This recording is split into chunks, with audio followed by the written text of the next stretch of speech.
तो फ्रेंड्स, अब जो हमारा नेक्स्ट टॉपिक आ जाता है वो है फूड पाइप और ओएसोफेगस। तो फ्रेंड्स, पहले हमने पढ़ा था बकल कैविटी के बारे में। फूड क्या होता है, बकल कैविटी में च्यू होता है, उसके बाद वो कहाँ जाता है, फूड पाइप में जाता है। फूड पाइप एक पाइप होता है जो कि नेक रीजन से चेस्ट तक जाता है। यहाँ से चेस्ट रीजन तक क्या करता है, वो एक पाइप होता है जिससे क्या होता है, फूड पास करता है। और ये जो फूड पास होता है ये स्टोमक तक पहुँचता है। ये जो food passes through the food pipe and reach stomach, मतलब फूड पाइप के बाद फूड कहाँ पहुँचता है, आपका स्टोमक में पहुँचता है। और उसके बाद food move in downward direction. और फूड जो होता है वो क्या करता है, आपसे क्या करता है, डाउनवर्ड डायरेक्शन में क्या करता है, मूव करता है, तभी जाके वो क्या होता है, स्टोमक में पहुंच पाता है। कभी कभार क्या होता है, ये अपवर्ड डायरेक्शन में भी मूव करता है जब वॉमिटिंग होता है तब। सो फूड क्या है आपका, डाउनवर्ड डायरेक्शन में मूव करता है। उम्मीद है फूड पाइप और ओएसोफेगस समझ गए होंगे। फिर से एक बार देख लीजिए, फूड पाइप क्या है, जिसको ओएसोफेगस भी कहा जाता है। तो नेक रीजन से चेस्ट रीजन तक होता है। उसके बाद ये यहाँ से कहाँ जाता है, फूड स्टोमक में जाता है और ये डाउनवर्ड डायरेक्शन में मूव करता है। उम्मीद है फूड पाइप ये जो टॉपिक है ये समझ गए होंगे। तो फ्रेंड्स, अब जो हमारा नेक्स्ट टॉपिक आ जाता है वो है what do mean by stomach. So friends, food जो होता है वो फूड पाइप के थ्रू गुजरता है, उसके बाद कहाँ पहुँचता है, स्टोमक में पहुँचता है। और स्टोमक का जो शेप होता है वो एक बैग लाइक का स्ट्रक्चर होता है जो कि यू शेप में होता है, connected with small intestine and food pipe. और वैसे फूड पाइप से फूड होके कहाँ गुजरता है, स्टोमक में। और स्टोमक में प्रोटीन का डाइजेशन होता है, उसके बाद कहाँ पहुँचता है, स्मॉल इंटेस्टाइन में। अब देखिए, स्टोमक जो है वो stomach lining produce 3 things.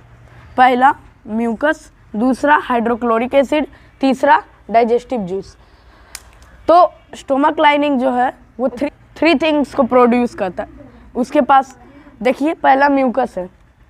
Mucus क्या है, एक प्रोटेक्टिव लाइनिंग है ऑफ द स्टोमक। क्या है म्यूकस, स्टोमक के अंदर एक एसिड प्रोड्यूस होता है जिसको हम हाइड्रोक्लोरिक एसिड बोलते हैं।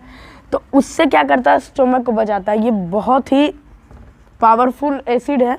इससे क्या म्यूकस जो है स्टोमक को हाइड्रोक्लोरिक एसिड से बचाता है। ये एक वॉल का काम करता है, इसलिए इसको प्रोटेक्टिव लाइनिंग बोला जाता है। उसके बाद देखिए, हाइड्रोक्लोरिक एसिड जो है वो क्या करता है, kills bacteria that inter along food.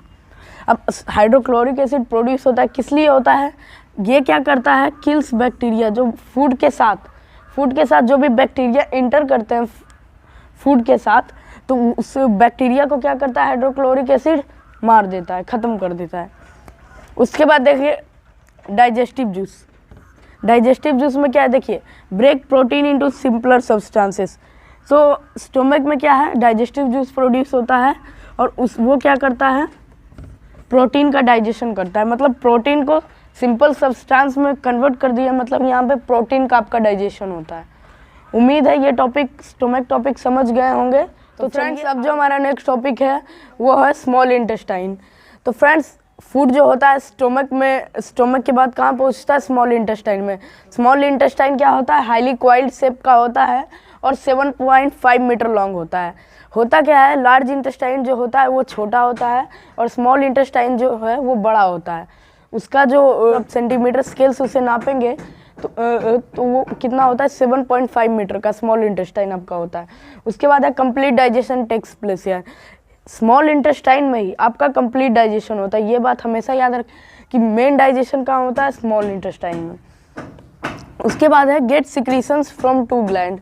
Digestive juice जो इसमें आता है वो 2 ग्लैंड से आता है। पहला है लीवर, दूसरा है पैनक्रियाज। सो डाइजेस्टिव जूस कहाँ से आया, लीवर और पैनक्रियाज से। तो चलिए अब हम इन दोनों को देखते हैं। तो सबसे पहले लीवर को देखते हैं। तो फ्रेंड्स, लीवर जो होता है वो क्या होता है, रेडिश ब्राउन कलर का होता है। लीवर जो होता है आपका रेडिश ब्राउन कलर का होता है और ये जो है largest gland of our body. फिर से बता देते हैं, लीवर जो है वो रेडिश ब्राउन कलर के शेप का होता है, रेडिश ब्राउन कलर का होता है और largest gland of our body. इसे ही हम क्या कहते हैं largest gland of our body. अब हमारा जो बॉडी है उसका लार्जेस्ट ग्लैंड कौन सा है, लीवर है। उसके बाद क्या है, सिक्रीट बाइल जूस। ये कौन सा जूस सिक्रीट करता है, ये बाइल जूस सिक्रीट करता है। और bile juice stored in gall bladder. तो फ्रेंड्स अब जो देखिए, जो बाइल जूस लीवर सिक्रीट करता है वो गॉल ब्लैडर में आपका क्या होता है, स्टोर होकर रहता है। जब जरूरत पड़ता है तो उससे जाता है। तो ये कहाँ स्टोर होता है, गॉल ब्लैडर में। उसके बाद है it helps in digestion of fat. जो बाइल जूस होता है उस क्या होता है, फैट का डाइजेशन होता है। उम्मीद है समझ गए होंगे लीवर को। लीवर के बाद आ जाता है हमारा पैनक्रियास। तो फ्रेंड्स पैनक्रियास क्या होता है, क्रीम कलर्ड ग्लैंड होता है। ये जो है क्रीम कलर का होता है, क्रीम कलर का ग्लैंड होता है। ये लीफ पत्ते की तरह होता है, लीफ लाइक स्ट्रक्चर होता है ये। उसके बाद ये क्या करता है, पैनक्रिएटिक जूस सिक्रीट करता है। यहाँ पे बाइल जूस सिक्रीट, लीवर जो होता है वो बाइल जूस सिक्रीट करता है, और पैनक्रिया जो है वो पैनक्रिएटिक जूस सिक्रीट करता है। ठीक है, तो अब देखिए, अब फूड का डाइजेशन हो गया, ये सारी जो डाइजेस्टिव जूस थे इनसे डाइजेशन हो गया। फैट, कार्बोहाइड्रेट, प्रोटीन, ये सारे जो डाइजेस्टिव जूस है उसका डाइजेशन हो गया। उसके बाद क्या होता है कि जैसे फैट जो है वो आपका फैटी एसिड में कन्वर्ट हो जाता है। उसके बाद कार्बोहाइड्रेट जो है वो ग्लूकोज में कन्वर्ट हो जाता है, कार्बोहाइड्रेट्स में कन्वर्ट हो जाता है, ग्लूकोज में।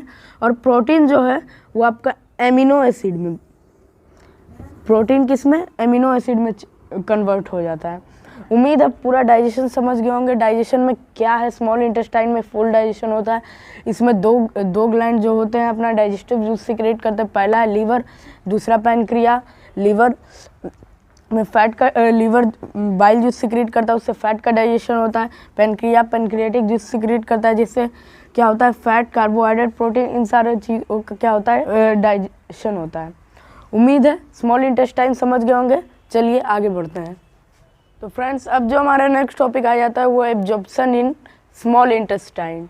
तो फ्रेंड्स हम सबसे पहले देखते हैं what do mean by absorption. Absorption process क्या है, सबसे पहले हम ये देख लेते हैं। So process by which digested food इंटर्स the blood vessels.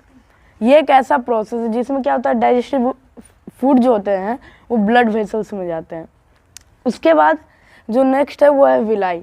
Villi जो क्या है, स्मॉल इंटेस्टाइन के अंदर प्रेजेंट होता है, और ये एक फिंगर लाइक स्ट्रक्चर होता है। इसका काम क्या है, increase the surface area of intestine.